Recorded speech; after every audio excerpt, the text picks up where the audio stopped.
Hello bachcho, let's see the question. The question says that at what point on the curve x square plus y square minus 2x minus 4 plus 1 equals to 0 the tangents are parallel to the y axis. पहला option है 3, 2, दूसरा 3, -2, third option है -3, 2 और last option है 1, 2। चलिए इस question को solve करते हैं। उससे पहले हम लिखेंगे अपना की कॉन्सेप्ट, जिससे कि हमारा क्वेश्चन आसानी से सॉल्व हो जाएगा। की कॉन्सेप्ट, कोई कोई कर्व दिया हो तो पैरेलल टू उसका slope parallel to X axis कब होगा, जब dx अपॉन dy की वैल्यू क्या हो जाए 0 उस पार्टिकुलर पॉइंट पे। जैसे मान लीजिए x1 कामा y1 अगर मैं पॉइंट ले रहा हूँ तो dx अपॉन dy उस पॉइंट x1 कामा y1 पे 0 होना चाहिए।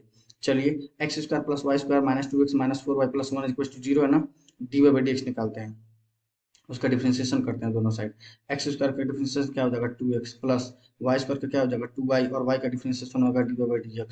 ठीक है, और ये पॉइंट x1 का y1 किस पे ले रहा हूँ, ये जो कर्व दिया हुआ है। ठीक है, और ये हमारे पास हो जाएगा -2 -4, ये हो जाएगा dy/dx, 1 का हो जाएगा 0 इज इक्वल टू 0। 0 का डिफरेंशिएशन 0 होगा ही। पूरे में से 2 कॉमन लेकर के कैंसिल आउट कर दे रहा हूँ, तो ये मेरे पास हो जाएगा x प्लस वाई dy/dx। ठीक है, और ये हमारे पास हो जाएगा -2 dy/dx इक्वल टू 0। अब देखो यहाँ पे मैं क्या कर रहा हूँ, y -2 dy/dx लिख रहा हूँ। ठीक है, और ये हमारे पास कितना हो जाएगा x -2 इज इक्वल टू 0।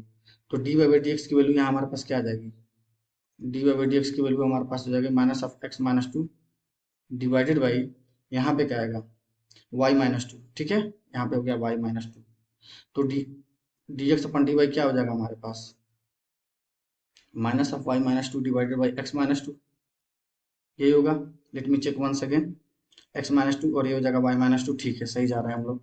तो ये क्या होना पड़ेगा, अब देखिए सॉरी, यहाँ पे हम लोग एक चीज करना चाहिए हम लोग को। देखो अब मैं निकाल रहा हूँ dy/dx eight x1 comma y1, तो ये हमारे पास क्या हो जाएगा -(x1 -2) डिवाइडेड बाई y1 का -2, और ये dy/dx क्या, अब ये dx अपॉन dy की वैल्यू क्या हो जाएगी एट x1 y1 क्या हो जाएगा, ये हमारे पास हो जाएगा -(y1 -2) डिवाइडेड बाई x1 -2, और ये क्या कर दूं 0 कर दूं, क्योंकि पैरेलल टू y एक्सिस चाहिए। तो क्या हो जाएगा, डिनोमिनेटर वाला 0 हो नहीं सकता, तो -(y -2) को क्या होना पड़ेगा, y1 -2 को क्या होना पड़ेगा 0। यहाँ से y1 की वैल्यू क्या आ जाएगी 2। जब y1 की वैल्यू 2 आ गई और ये पॉइंट x1 y1 किस पे है, कर्व पे है, तो y1 की वैल्यू 2 पुट कर दो। तो y1 की वैल्यू जस्ट 2 पुट करो तो हमारे पास कितना हो जाएगा एक्स स्क्वायर। ये देखिए सबसे पहले एक और चीज दिखाता हूँ, x1 y1 स्क्वायर उस पॉइंट कर पे लाई कर रहा था x1 square plus y1 square, और ये हमारे पास -2x1 -4y1 plus 1 is equal to 0। हमारे पास y1 की वैल्यू क्या है 2, तो पुट कर दो x1 स्क्वायर प्लस 2 का होल स्क्वायर -2, ये पता नहीं है x1, और ये हमारे पास जो है -4 इंटू 2, और ये हो जाएगा +1 इज इक्वल टू 0। ये हमारे पास क्या होगा x1 स्क्वायर -2x1, ये हमारे पास कितना हो जाएगा 4। देखो यहाँ पे ध्यान से 4 4, और ये हमारे पास हो जाएगा देखो 4, ये हो जाएगा 5 -8 कितना हो जाएगा 5 -8 माइनस का 3 इज इक्वल टू 0। ये क्वाड्रेटिक इक्वेशन है, फैक्टर कर लेते हैं x1 स्क्वायर -3x1 माइनस ये प्लस x1 कर देता हूँ -3 इज इक्वल टू 0।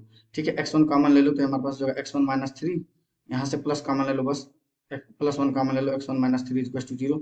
यहाँ से हमारे पास आ रहा है x1 -3, और ये हमारे पास जो है x1 + 1, यहाँ से क्या इंप्लाई कर रहा है x1 इज इक्वल टू 3 और -1। तो y1 पे हमारा क्या क्या मिल रहा है, y1 जब ये देखो दो कोऑर्डिनेट आएंगे ना हमारे पास, पहला ये तो हमारे पास y1 की वैल्यू है 2, दो कोऑर्डिनेट ऐसे बना लो, यहाँ पर हो जाएगा 2। एक बार हमारे पास 3 मिल रहा है और एक बार हमारे पास क्या मिल रहा है -1। तो देखो कौन सा ऑप्शन करेक्ट हो रहा है 3, 2 और -1, 3, 2 और -1, 2।